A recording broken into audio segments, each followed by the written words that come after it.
It's Just Business with Steve Thomas and your host, Chris Larry.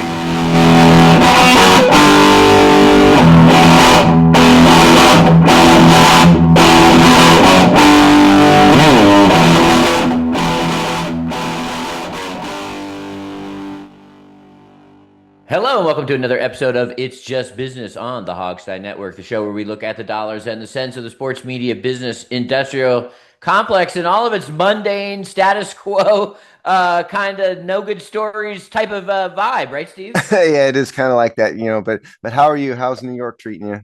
That's fine. Winter's starting to insert its dominance. Yeah, down here too. I mean, when Yeah, 90. my our third cast member, Kobe, who's sitting on my foot again, we just did our morning run, and it was 59 degrees when I left, and I consider that wintertime. So yes, wintertime has affected South Texas as well. Well, there we go. I had to wear long pants this morning. Put it that way, that's not good. Anytime I have to wear long pants and it's not work, I consider that a negative. Anytime I watch that, what's that? They live in Waco, that HGTV couple that are like now run their own empire of design and product. They would do those house flips and all that, right? Ever typical HGTV type stuff. And he was the builder and she was the designer, blah blah blah. But they're in Waco, Texas, and every house had a fireplace. I'm like, how many fireplaces do you need in Texas? Well, number one, Waco is not really South Texas, first of all. But like my house down here in South Texas has a fireplace. It's insane. Would you care to ask me how many times I've used it, and I will respond truthfully. Is it still an old-fashioned wooden one, or is it a gas-operated? What's the mechanics? Well, it's wood with a gas starter. Igniter. Yeah. I'd say, just because I think the obvious answer is 0, I'll say less than 3. Yeah, I think you're more right, because I've done it maybe once or twice over the years, and that's it. Certainly not in more than a decade. Yeah, you don't need fireplaces in Texas. Everyone just wants a mantle. That's the reason. I have a mantle. Yeah, the mantle's got a TV on it. Yeah, see, everyone want that. The mantle is more important than the fireplace in most of these places. I just think people just, it's a house. You have to have a fireplace. That's all it is. And again, it gets cold down here, man. I mean, sometimes in the wintertime it dips into the 40s, and that's just, we're freezing down here. That's true. You guys have been under ice a few times in the last couple of years. Yeah. I mean, we had, the winter storm. What was it? A couple of years ago. So, we've had some problems down here. All right. Well, enjoy your fireplaces, Texas. What some NFL players are maybe complaining that the fireplace doesn't work in some of their workplaces in NFL teams. And this has kind of tweaked the nose of the owners. I think they've done it 2 to 3 years, no more than 3. But the NFL is suing and has found a very interesting clause that may help them out here to stop the NFLPA's yearly report cards, which took the NFL world by storm. I mean, they were a thing, and everybody was talking about them, and they are super juicy and rich with information. And now the two best sports writers working today, Seth Wickersham and Don Banata, have found the details of this lawsuit. Steve, take us through the legal parts. Yeah, first of all, they didn't file a lawsuit; they filed a grievance. But now the story I'm reading is another story by South. They're referencing. Just to be clear, I'm reading Sports Business Journal. In grievance over NFLPA report cards, NFL cites surprising clause in contract by Ben Fisher, dated the 13th of November. And so, I got to be honest. I mean, in all the times I've read the NFL, the CBA, and everything, I've just overlooked this clause. The please be nice clause. Yeah. So this is, they cited two. First of all, so what Chris said is true, is that in the NFL players annual report card, which says, the Jets, training room stinks, and, and they go through every team, and some are better than others. They never have oat milk. Yeah. Washington typically gets hammered in a lot of these things. Not this past year. True. I mean, under new ownership, but, so the NFL now claims that this violates two things. One, on page 288 of the contract, section 6, that says this. titled Public Statements. The NFLPA and the Management Council, which is the NFL, agree that each will use reasonable efforts to curtail public comments by club personnel or players which express criticism of any club, its coach, or its operation and policy, or which tend to cast discredit upon a club, a player, or any other person involved in the operation of a club, the NFL, the Management Council, or the NFLPA. Now, I would just like to say that there is a difference between defamation and expressing criticism. That is really, really, really broad. From a legal perspective, you could say almost anything as criticism. If what defamation is if you're saying something in public that isn't true. Okay, that's what defamation is. So if I say Chris is a rapist and I publish it in a newspaper, Chris would then, and Chris is not, and this is just an example for the record, but Chris would have a defamation case against me because I've accused him of a crime of which he's clearly hasn't committed. And if I wrote it, that'd be libel. That's not what this is. They're not saying you can't say false things. They're saying criticism. So that would be, I disagreed with the coach's decision to start the second string running back over the first string running back. Theoretically, that could be criticism. It could be the coach saying, you know what, Trevor Lawrence just didn't play well. This didn't play well at all this game. Trevor Lawrence saying, well, I don't know if we had a bad week at practice. And I think, if the coaches had done this differently, it might be better. You could have a wide range of what criticism is. And that actually is what the sort of the source of the story is the breadth of what this could be. So at the NFL this is coming from Woody Johnson. So surprise the Jets, who are a train wreck and who probably get hammered in this, I'm sure. They do. Yeah. This is very petty. I kind of sort of understand, but I think ultimately it's petty. What are your thoughts? Well, if I'm the NFL legal team, the point to kind of combat, to volley back your point, which I probably is where I would agree with, but I would say, well, that's okay, sure.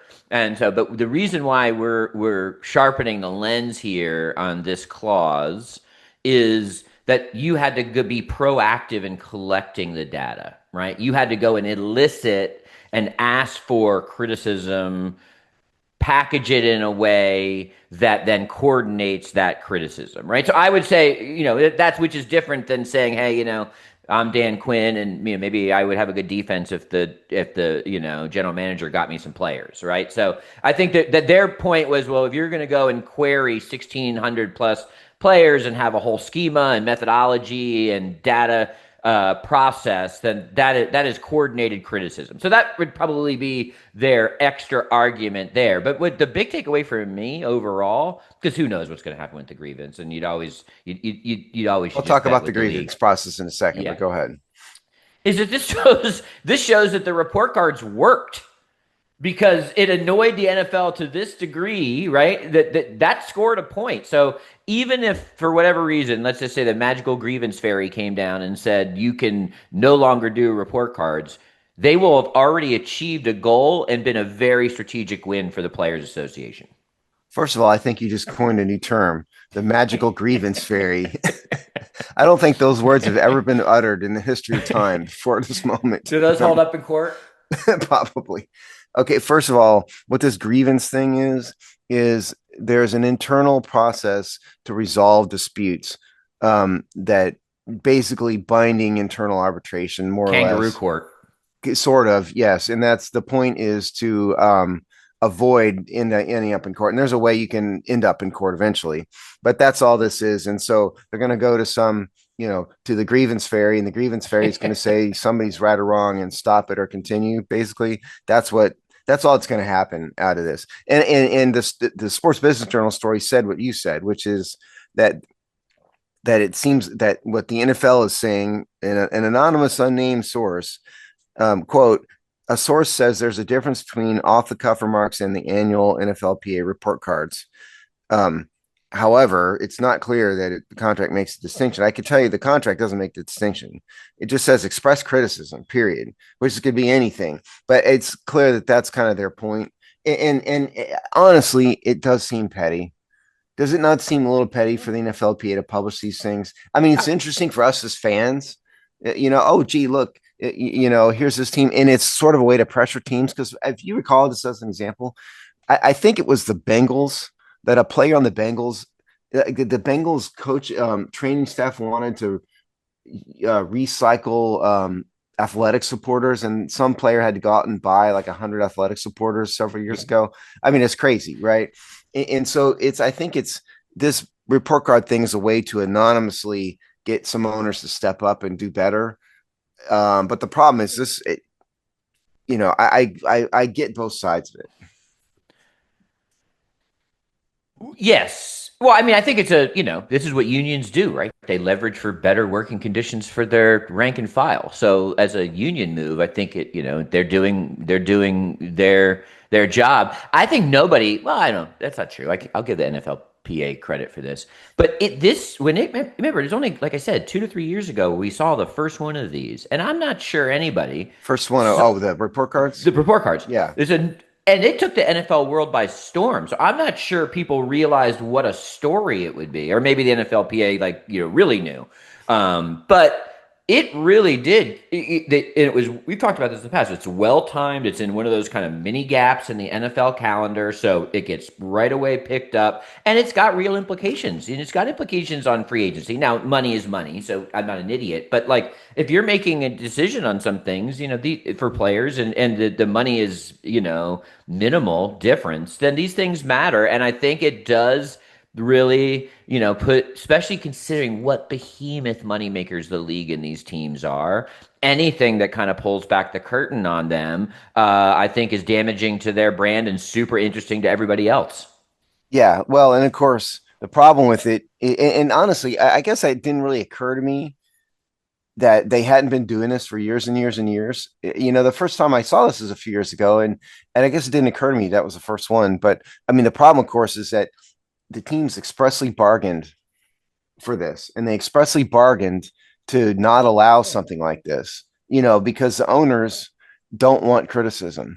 That's ultimately what it is. The owners don't want criticism. Players are used to getting criticized. Okay. The media criticizes them all the time. We have a whole podcast dedicated to criticizing players pretty much every week. And that even rolls up all the way to the football management, right? It's not even, yes. it's like everybody involved with the football operations, is out there getting beat up in the court of public opinion on, that's just the job description from the president of football operations on down. Yeah, but these owners are sensitive, egotistical, narcissistic billionaires, and they don't like to be called cheap, which is what half this report card does. Yes, and because we know who the cheap teams are. It was Cincinnati. It's Woody Johnson, with the Jets. It's the Cleveland Browns guy. It was Dan Snyder was another one. Dan Snyder was famously cheap. Not when he was bringing hookers on a boat. But when he was talking about funding stuff, one pays for the other, Steve. Well, yeah, true. That's true. But so these owners don't like criticism. That's why it's in here. And everybody knows the business model of the NFL. So everybody knows that it's an everybody eats league, right? So the cheapness hits a little harder because that means these are the teams that are squeezing that last bit of juice out of every penny. Right, because they're all basically getting roughly the same, or they're all making their nut on the media deals, on all that and the revenue shares. We know that. So these teams that the pinching of pennies on the weight room, on the food, on the travel, that really is these owners just saying, "Give me every bit of revenue." Well, and what this anonymous survey thing is a way to allow the players to criticize their owners, because no player can stand up. Even the star quarterback can't stand up and go, my owner, the money the owner has put into the training room really sucks. or I don't really like the travel arrangements and it's a hassle and, the bathrooms are messy or whatever. He can't say that. And so the NFLPA providing an anonymous survey like this is a way to allow them to criticize. But I after thinking about it here live on the air, I from a legal perspective, I think I agree with the NFL. This probably isn't allowed. I think and they have a a good point. case or whatever. Yeah, I do too. Yeah. It's not a case. Again, it's a grievance, but yes, and I think they're probably going to win, and the arbitrator's probably going to tell the NFLPA to stop it, and that'll be the end of it. Yeah, I actually don't disagree. I just think it will have already done its job to a degree. Well, I don't know if it did its job. It made the public aware of it. That didn't mean Woody Johnson is going to all of a sudden spend money on the Jets. It didn't really do its job. But you did see you did see teams start to care. It'll be interesting. Did you? No, you didn't see like the teams that needed to care. No, but you can. There's always going to be dregs, right? Like, so we can't. If 12 teams took it seriously and 2 didn't, that's still a net positive. I think the new owner of Washington, of the Washington Seabirds, took it seriously. Because they have put some money into but the teams that really needed to, which again I think we can guess, the Bengals, the Browns, the Jets, and there's probably a couple more. It doesn't look like much has changed. No. I hope it. I'm rooting for it to stay, but I think if I think it was interesting from a media perspective, to read about it every year. Yeah, no, and it went pretty. We were making jokes about the bathroom and the training staff and all that, but it actually went pretty deep. It really was kind of a holistic look at the working conditions. It struck me as more of a real survey. See, there's a difference between, for those of you who don't understand this, like a Twitter poll, like we did a dumb Twitter poll on Jade Daniels this week on the Hogsty. That's not scientific at all. Okay, doesn't mean anything. It was just something to talk about. You go get like Pew Research to do a survey where they followed a specific methodology. That does have scientific value. I'm not saying this survey was at that level, but it was more than just like something like a dumb Twitter poll, and it had they paid a firm. Yeah, right, and it had some meaning to it. They're pros. Whoever they contracted with to put this together, exactly that's what they do. It was more like a real scientific poll than not, and so it actually meant something, and that's probably what kind of stuck out in the hands of the NFL owners. Like, whoa, yeah, they've uncovered the beast here a little bit.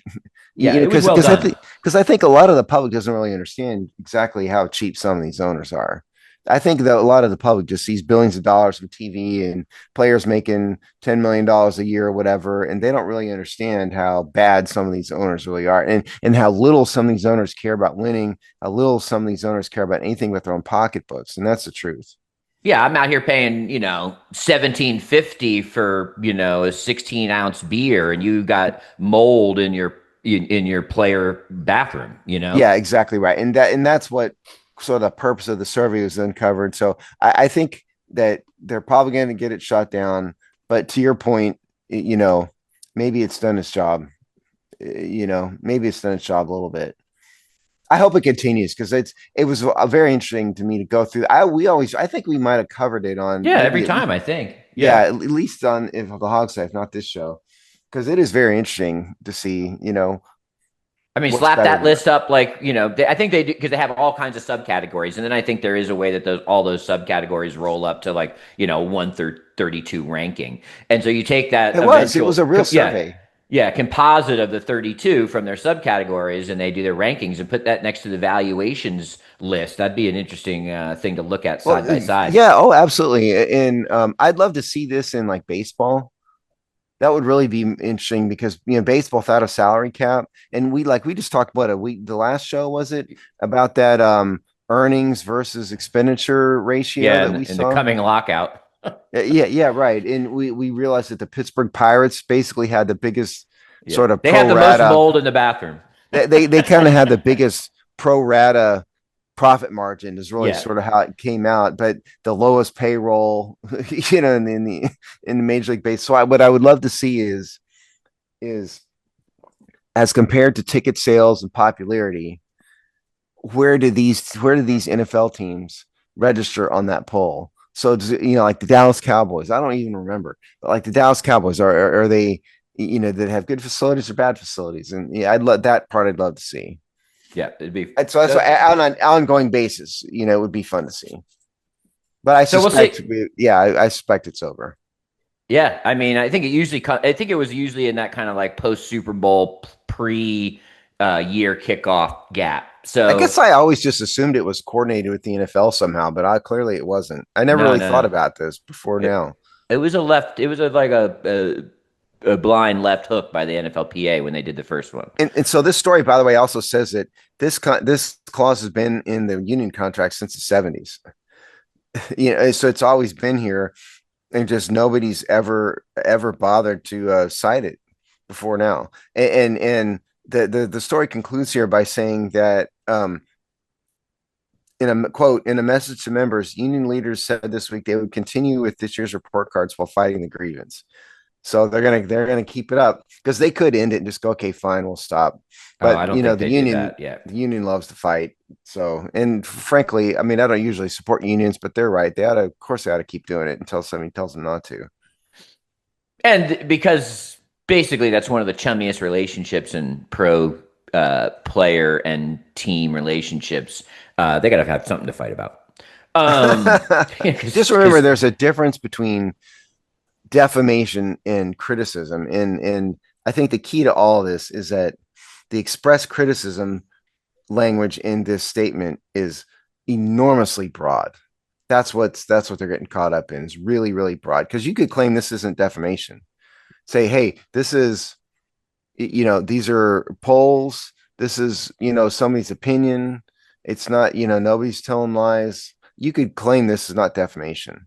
Yeah, you could have if you want better score. Yeah, right. I mean, this is my opinion about the quality of the bathroom in the Tampa Bay Buccaneers locker room. I mean, that's not necessarily defamation if it's done properly.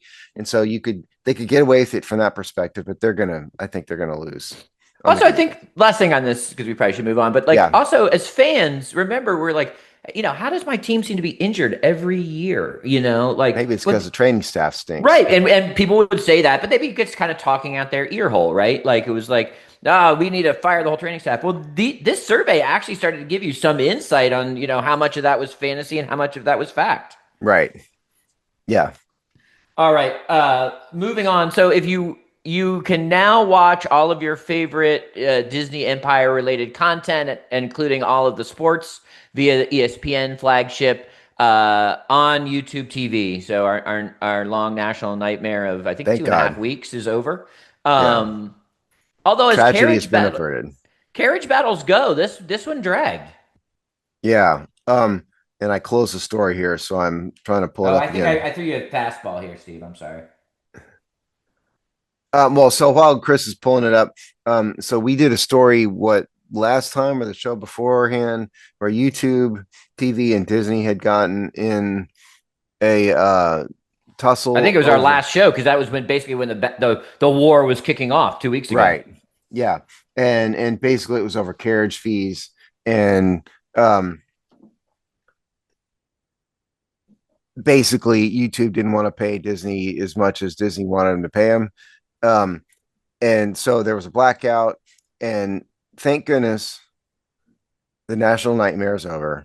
So what I found, which is not the story I originally had, Chris, is something called on3.com, which was different than the AP story I originally had pulled up that I closed. It's everywhere though. Yeah. This one is YouTube TV, Disney carriage dispute, ESPN networks return following blackout by Nick Schultz, dated the 14th of November. So this lasted a couple weeks, went dark on October 30th, 2-week blackout. And so now Disney's full lineup of channels returns to YouTube TV. It's going to take them a day to turn on. So by the time you listen to this, it'll be back on. Thank goodness.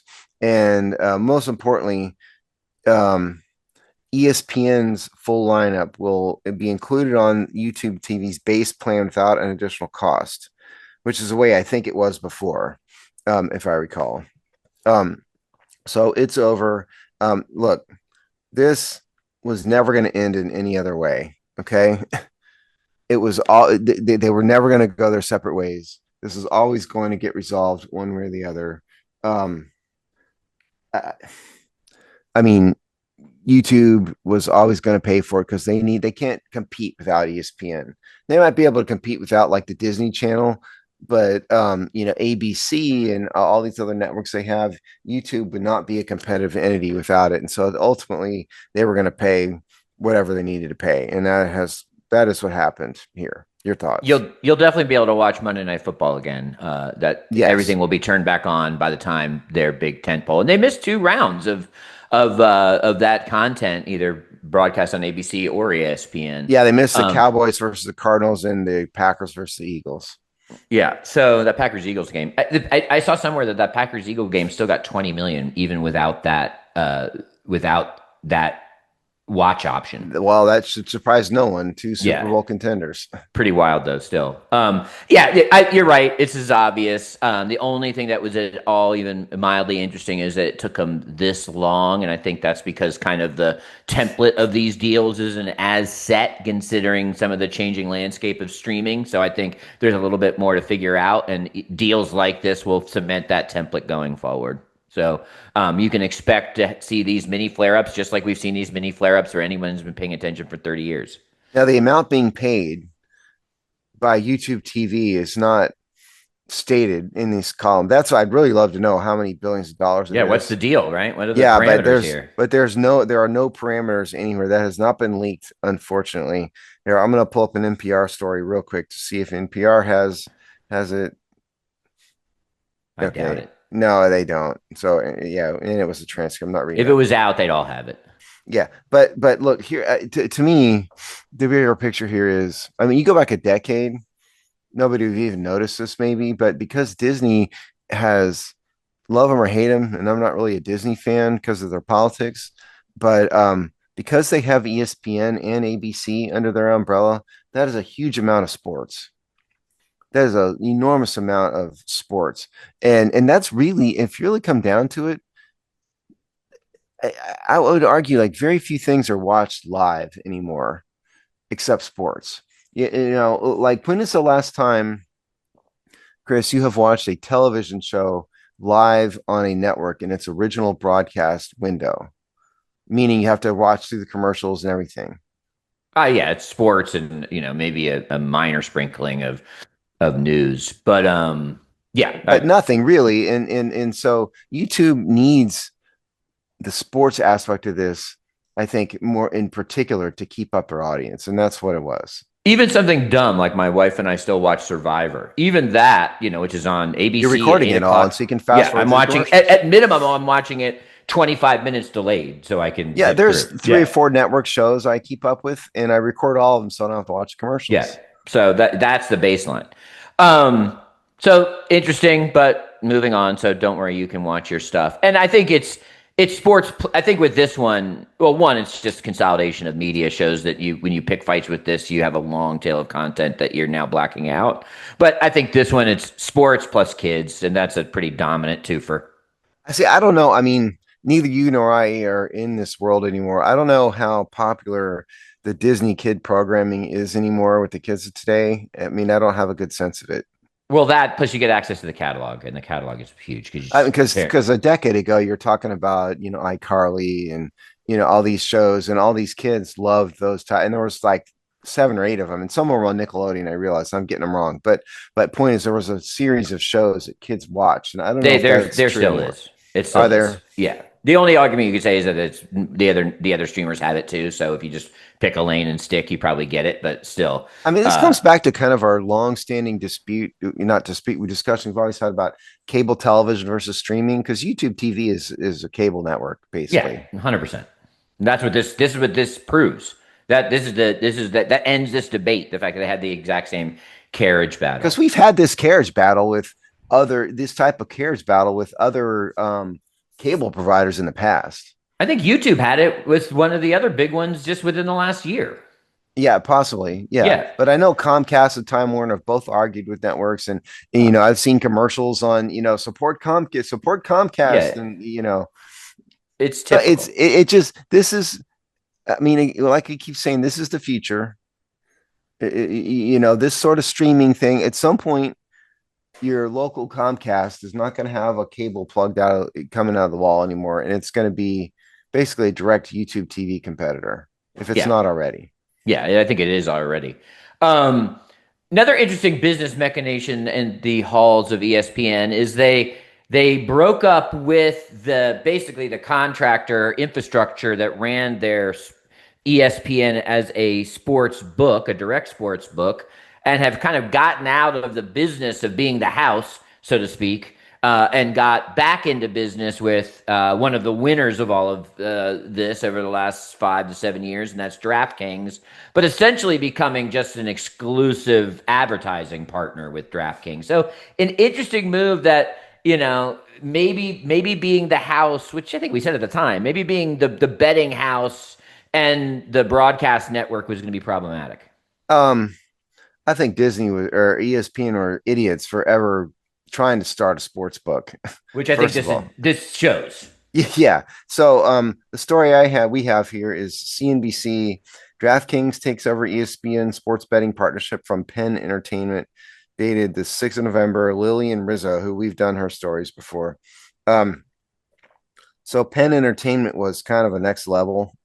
Basically, and you could bet through it, and it had like scrolling prop bets on the screen and all of that. And so now DraftKings is the official sports book and odds provider for ESPN. So it appears as though, the story says they're swapping out its betting partner. But it appears as though it's, to me, that it's sort of what you said, Chris, which is the story. Let me just keep going through the story first. It says, under the partnership, DraftKings will power ESPN's mobile betting tab.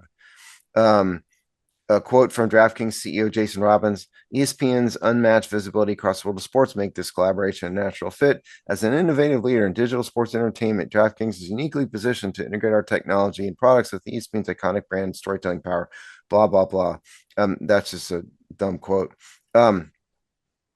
Now, Disney has said they would never take bets directly, and it was sort of a misnomer a little bit because they didn't take bets directly, but they took bets directly through their app, just through a partner. So it was a bit of a lie. Okay. And so we think this is going to be a little bit sort of one step removed from that, because it's a little less of a lie.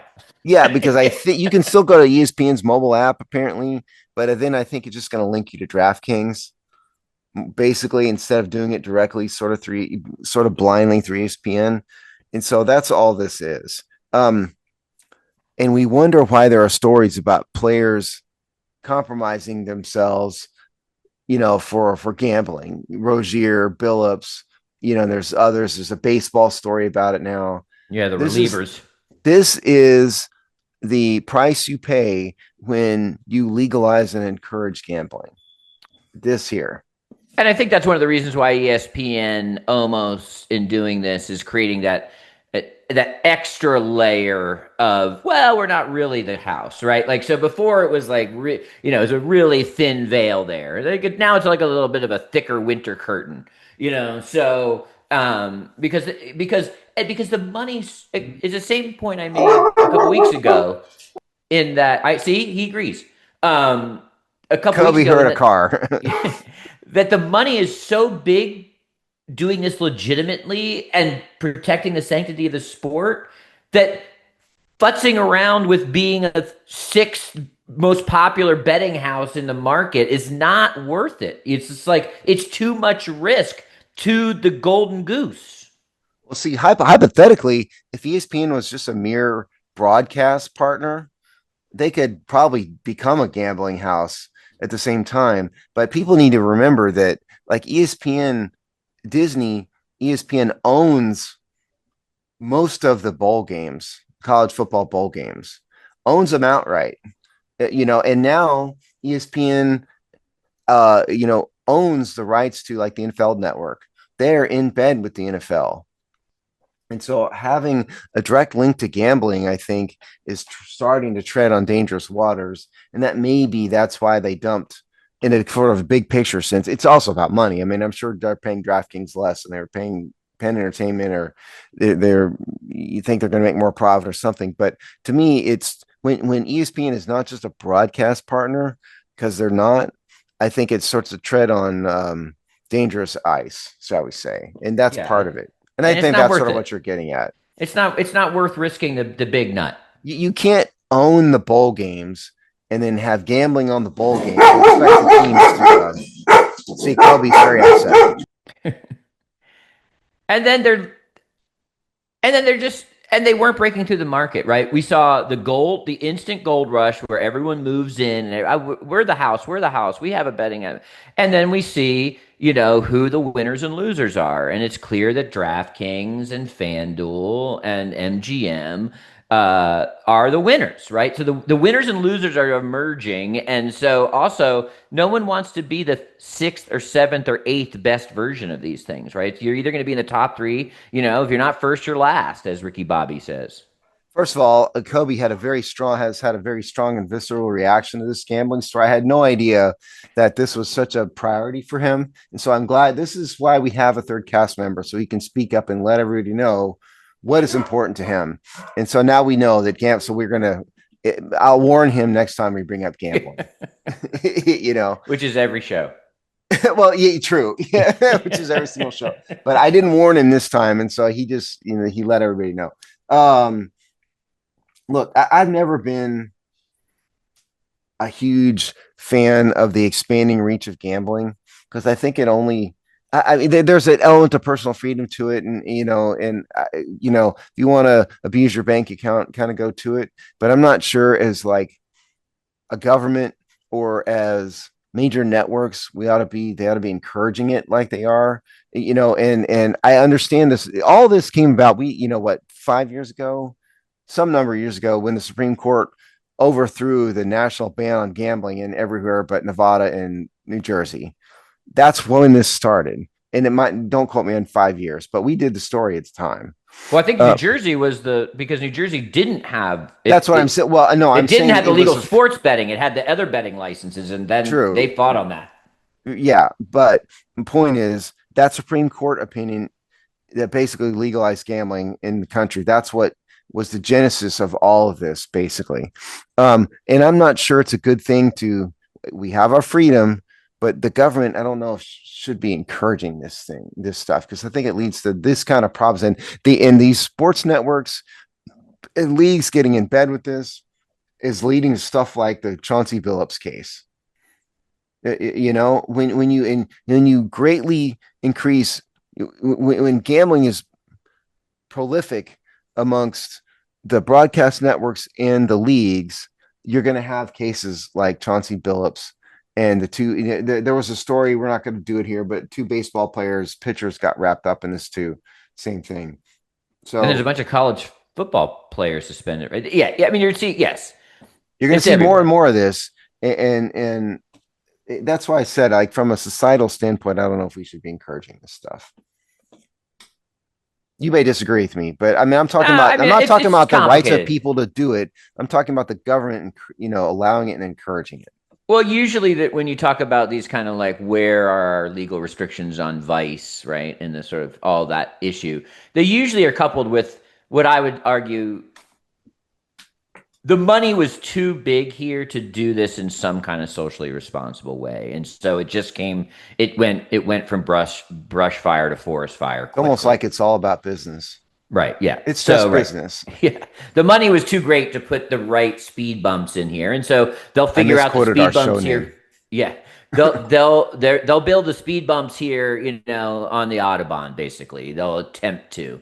But there was just too much money to put the right regulatory things in place, and it just blew up fast. And the societal fallout stuff, the societal fallout is really not our games fixed. Are the mafia? Of course, that's all. It has been and will always be. It might be easier now. It might be more at scale. You can make those arguments, of course. But as long as there's been a athletic contest, there has been attempts to bet on it and fix it. So that's just tried and true, right? But I think you can go back to what the 20s with the Chicago Black Sox scandal was. Yeah, that the 20s? Right. This is none of this is new. It's just now so much more legitimate, and the money is so much bigger, And I don't, and the real societal fallout is not the fixing of games. It's actually the broken lives and that stuff. Those are more longitudinal stories, and we're just starting to see that. But Well, that's going to be over the next 5 to 10 years. like my example, that'll be a story. Sorry, I didn't mean to interrupt you. But my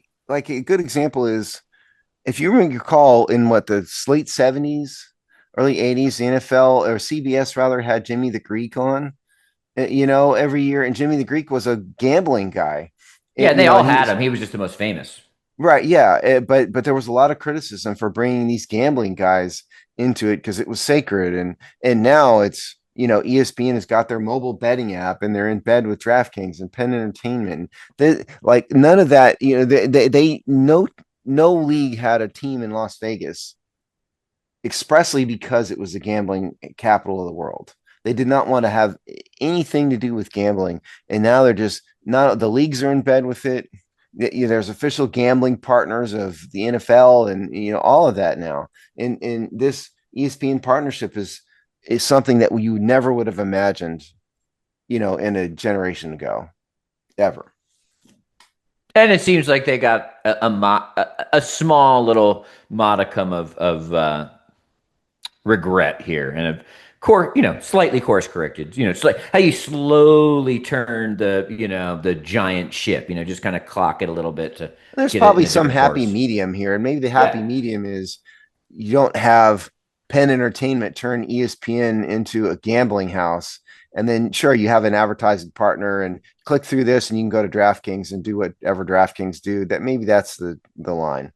But if for whatever reason the Penn Group driven ESPN sporting app was the top 3 destination for sports betting, it would still be there. Yeah, true. Yeah, because it's just business, as right, we repeatedly said. This is where it was easy for them to say, hey, we're doing the right thing. Just don't complain and be surprised when we have the Chauncey Billupses of the world fixing games because of gambling. And also don't be surprised when, well, I mean, they're already this overt about it. But eventually a ESPN talking head gets underwater.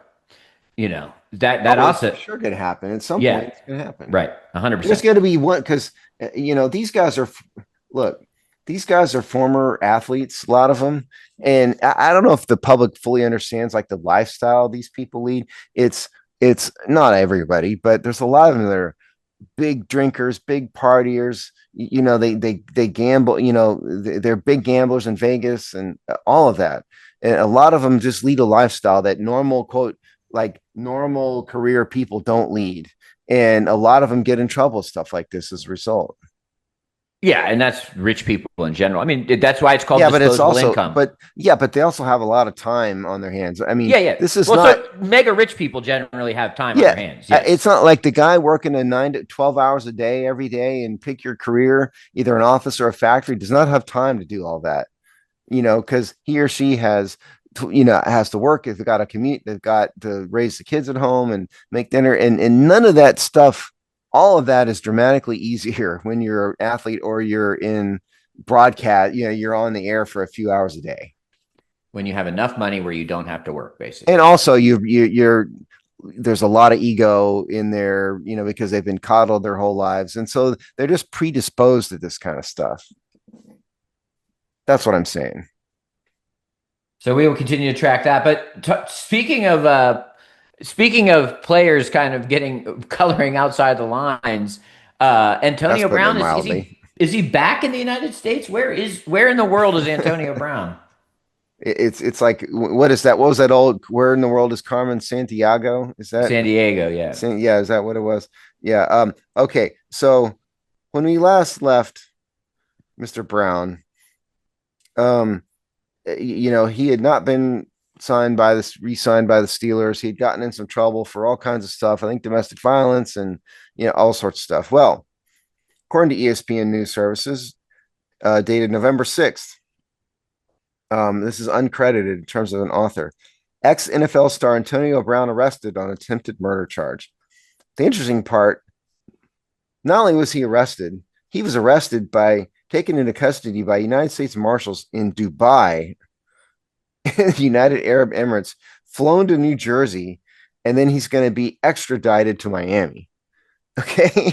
And so the case revolves around, and this is, by the way, in our Athletes Behaving Badly series, obviously, and Antonio, which is I love it. Chris is not as fond as I am of the Athletes Behaving Badly, because it just, although I did come up with a moniker. I'll take credit for that. Yeah, you did. Yeah, that was Chris's moniker for this. But so this stems from a shooting after a celebrity boxing event in Miami, which is why the case would be in Miami. And so according to the arrest, this is in the story. According to the arrest warrant, this shooting happened May 16th. Brown is accused of grabbing a handgun from a security staffer after the boxing match and firing 2 shots at a man he had been in a fist fight with earlier. The man, I'm going to pronounce his name horribly wrong. Zulkarnainian Kwame Nantambu, I guess, told investigators, forgive me if I butchered your name, told investigators one of the bullets grazed his neck in sort of Donald Trump fashion, grazed the neck. So they detained him initially and then released him after a few hours. And Antonio Brown has a habit of explaining crap in insane ways. And here's what he wrote on his Twitter account, X account. Quote, this is at the time after he was released. I was jumped by multiple individuals who tried to steal my jewelry and cause physical harm to me.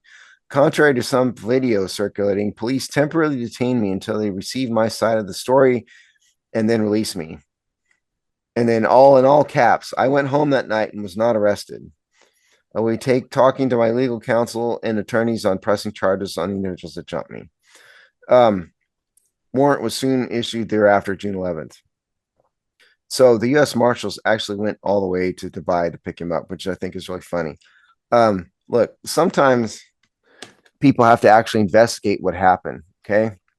So if we want to take I have a theory on this, but give your thoughts first. I've been talking too long, but I have a theory on probably what this is about.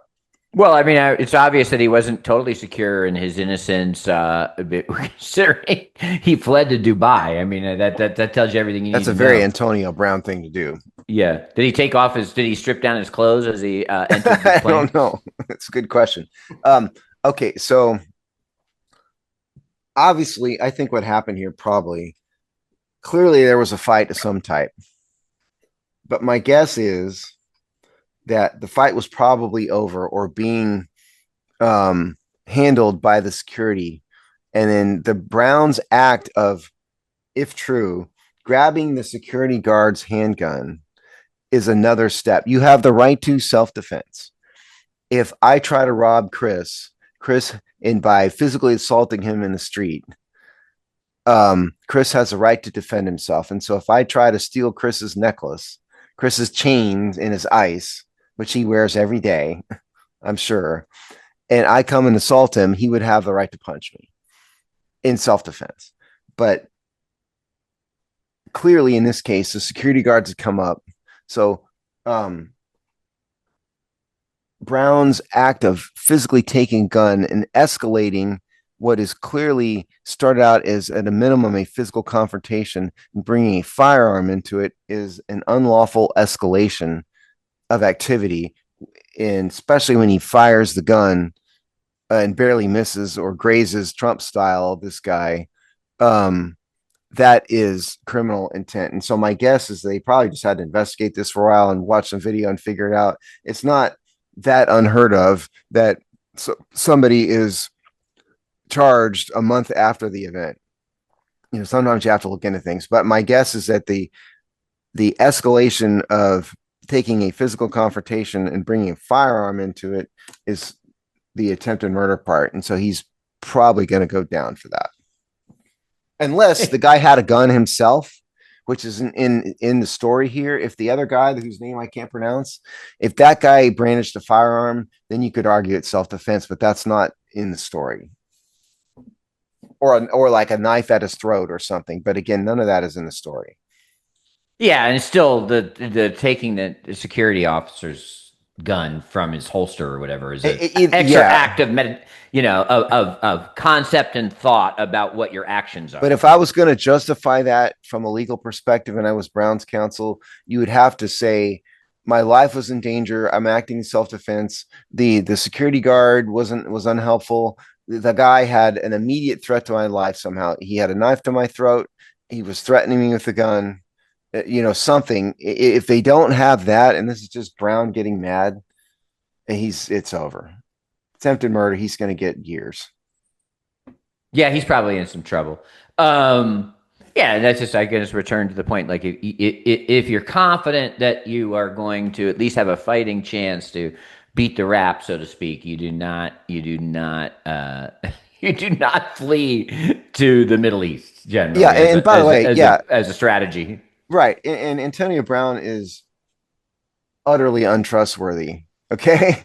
We've been down this rabbit hole many times with him. We've done other stories. I'm going to get him wrong here, but we've done all kinds of other stories about him, at least one or two other times where, he assaulted somebody and of course he claims his innocence and this, something else happened. And didn't we do a story? He got sued by somebody in Miami one time, some woman, remember? Yeah, vaguely.